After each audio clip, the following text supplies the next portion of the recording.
ورته یا ابتی اے زما پلار، اے زما پلار. حدیث مبارک کې راځي چې کله د چا پلار را روان دي او څوک د چا د تپوس وکي چې دا څوک را روان دی او د ځان په دې بد ښکاري چې دا زما پلار را روان دی.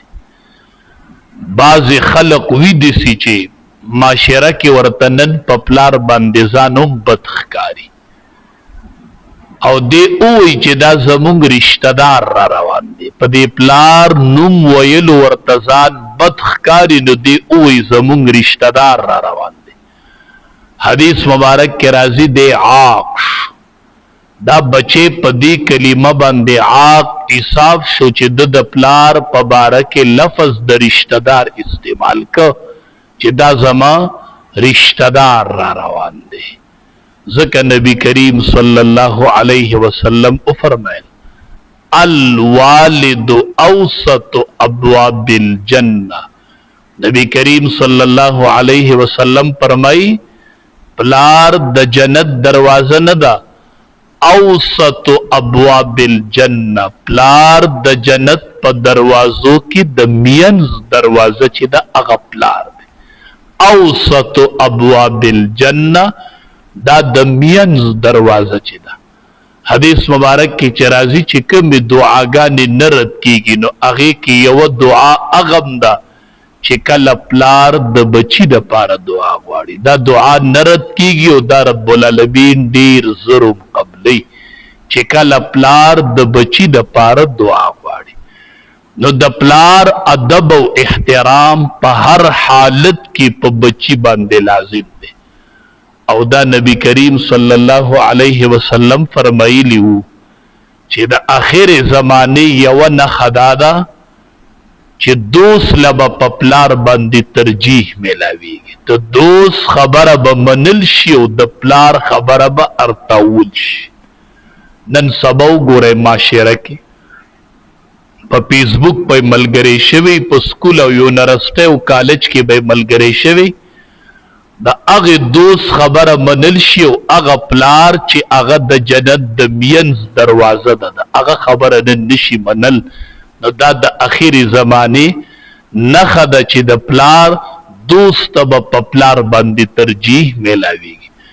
ابراهیم علیه السلام څومره لوی جلیل القدر پیغمبر دی خو پلار ته وایي یا ابتې ای زما بابا، ای زما بابا. ګوره مسله څومره سخته کوي لا تعبد الشیطان، شیطان عبادت مکو ته خود شیطان عبادت کوي. مسله خز جوخت بیانوي او پلار ته وایي یا ابتی ای زما بابا، ای زما بابا جانا. نو پلار سره به نرمې خبرې کوي، د ادب او د احترام خیال بساتي. دیو جن علما لیکیم په ادب کې د پلار حق مقدم دی او په خدمت کې د مور حق مقدم دی. ځکه پلار نارینه دی دته د خدمت دومره ضرورت نشته خو دته د عزت ضرورت دی. دی په بار ګرځي دته عزت پکار دی او مور صنف نازک دی نو مور ته د خدمت ضرورت دی. نو په ادب کې د پلار حق مقدم دی او په خدمت کې د مور حق مقدم دی. نو د پلار د عزت ډیر خیال ساتي.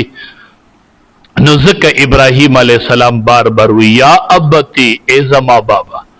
اخر کې پلار څه جواب ورکي؟ قال پلار ورته وی اراغب انت عن الہتی، تو واپس شوی زما د معبودانو نه ای ابراهیم؟ ته ګرې چرته زما معبودان نه منې که ته بل دین ته اوښتی که لئن لم تنتهی که ته د خپلې خبرې نه واپس نه شودې نو لارجمنک نو زه به دې ګورې سنګسار کم. ښه څومره سخته دمکي ورته ورکوي. وهجرني ملیا او لرې شه زمانه د ډېرې مودې پورې بس زمانه مخې نه اخوا شه. ته معلومیږي دا چې ته زما د معبودانو نه اوښتی بل دین دې اختیار کړی نو دمکي ورته ورکوي سنګسار به دې کم. وهجرني ملیا لرې شه زما د خوا نه ډیره موده یوه موده زما د خوا نه لرې شه بس. وهجرني لرې شه زما نه ملیا یوه موده ما نه اخوا شه زما د مخې نه غایب شه چې زما پتا نظر نه لګي. قال سلام علیک. ابراهیم علیه السلام خپل پلار ته وی سلام علیک، سلام دی پتا باندې، سلام دی پتا باندې.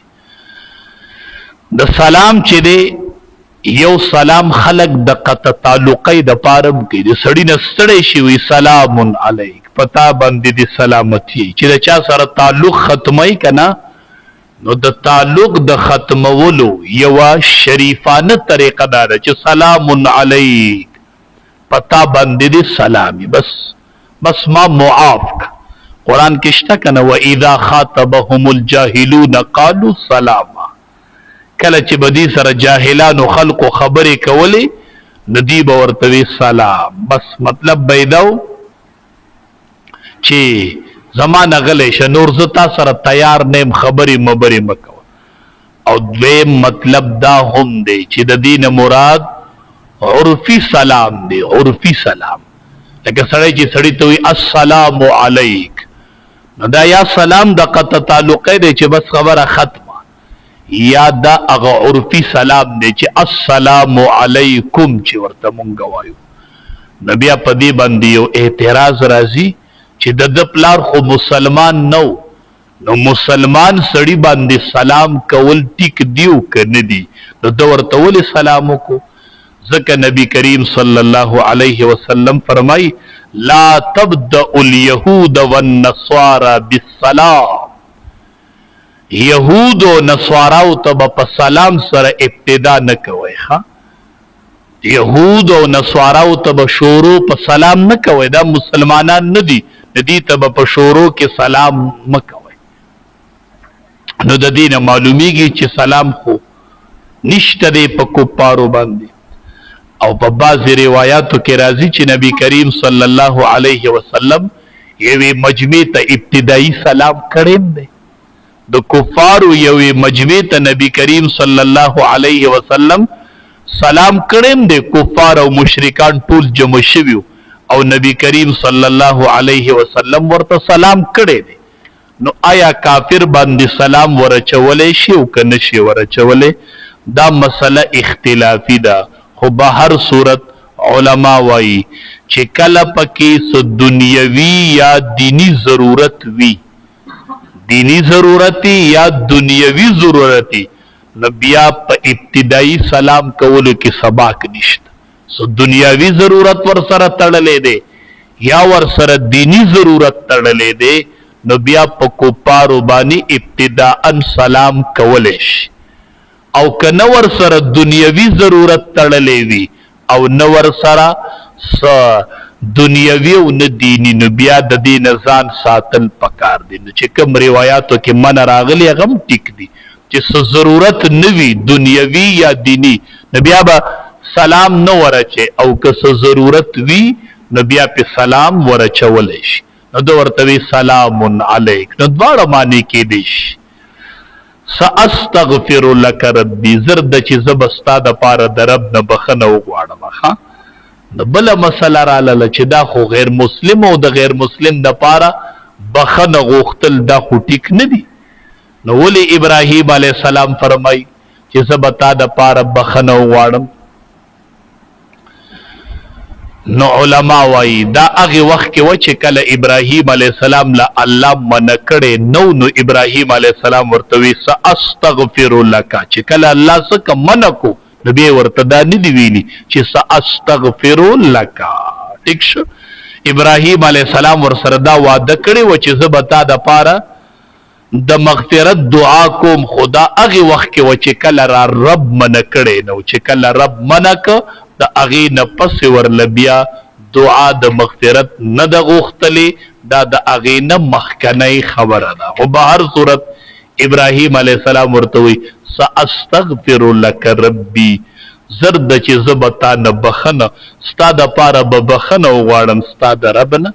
انه کان بی حفیه، بېشکه دی دا رب په ما ډېر مهربان دی، زما رب په ما ډېر مهربان دی. نو ګور هغه څه خبرې کوي ابراهیم علیه السلام څه خبرې کوي. نو والدین سره بسم خبرې کوي. ابو هريره رضی الله تعالی عنه په ګیره صحابي دی، مشر صحابي دی، او موري په سپیړو باندې وی تا د پلار نیکه دین پرې خو دی. او ابو هريره رضی الله تعالی عنہ په مور پسې نه راګرځي. د هغه برکتو چې ورځي مور ایمان راوړو او بیا به ابو هريره رضی الله تعالی عنہ ته فرمایل تا ما سره ډیر احسان کړی دی، ستا په وجه الله ز په اسلام کې داخله کړی یم. نو مور به په سپیړو وو، خو ابو هريره رضی الله تعالی عنہ مشر صحابي دی، خو مور پسې نه راګرځي. واعتزلکم ابراهیم علیه السلام ورته وی زتا پریدم په ډډه کېږم ستاسو نه، هغه تدعون من دون الله چې تاسو عبادت کوئ سوا د الله نه، بس لارې بدلو. وادعو ربي زه بندگی کوم د خپل رب، عسى قریبه د الله اكون بدعاء ربي شقیه چې زه به نه یم په رابللو د خپل رب کې محرومه، زه په دې کې نه محرومه کېږم. زه به خپل رب رابلم، بس ستا خپل لار او زما خپل لار. فلما اعتزلهم هر کله چې جدا شو ابراهیم علیه السلام د دینه، وما د اغنى يعبدون من دون الله چې دی به عبادت کو سوا د الله. چې ابراهیم علیه السلام ته جدا شو نو الله دې سي سړی ناکام کینا. وهبنا له اسحاق ورک مونږ دته اسحاق زوی، ويعقوب او يعقوب علیه السلام وسی، ورته زوی ورکو ورته وسی ورک. وکلن جعلنا نبیا کړل مونږ دا ټول انبیام کړل. ووهبنا لهم ورکړه مونږ دي ته د خپل طرف نه د خپل رحمت نه. وجعلنا لهم او کړل مونږ د دې لپاره لسان صدق علیا، هغه جبر رښتینی اوچتا، هغه رښتیا وینا اوچتا چې قیامت پورې دی پرشتیا او په یو اوچته وینا باندې یادېږي. فرمایي قال ویل پلار د ابراهیم علیه السلام اراغب آیاتا واپس شوی انت عن آلهتی زما د معبودانو نا یا ابراهیم اے ابراهیم علیہ السلام لئن لم تنتهی کچریت واپس نشولی لارجمنک نزب سنگسار کمتا وحجرنی لرش زما دخوان ملین یو مودا. قال نو ابراہیم علیہ السلام ورتوی سلام علیک سلامتیا دیوی پتا باندی. ساستغفر لکا زرد چزب بخن وارم تا دا پارا ربی دخپل ربنا انہو کانا بیشک دے دا رب زما بی پما باندی حفین مہربانا. واعتزلکم زپریدم تاسو لرا وما او اغا تدعون من دون اللہ چی تاسو عبادت کوئی سوا دا اللہ نا. وادعو ربی او زبندگی کم دخپل رب عسا امید دے اللہ اکون بدعاء ربی شقیہ چی زنیما پا بندگی دخپل رب سرا محروما پرابللو دخپل رب باندی محروما. فلما اعتزلهم هر کله چې جدا شو د دوینا، هر کله چې دی جدا شو د اغینا. وما یعبدون او اغا سوچ دی عبادت کو سوا د الله نه. نو وهبنا له اسحاق ورک مونږ دته اسحاق علیہ السلام و یعقوب او یعقوب علیہ السلام. وکلن جعلنا او هر یو ګرځولې مونږه نبیان پیغمبر دی دوارو لرم پیغمبران گرزولیو. ووهبنا لهم ورکڑ مندیت من رحمتنا دخپل رحمتنا. وجعلنا لهم کرم دوید پارا لسان صدق علیہ اگر اختیار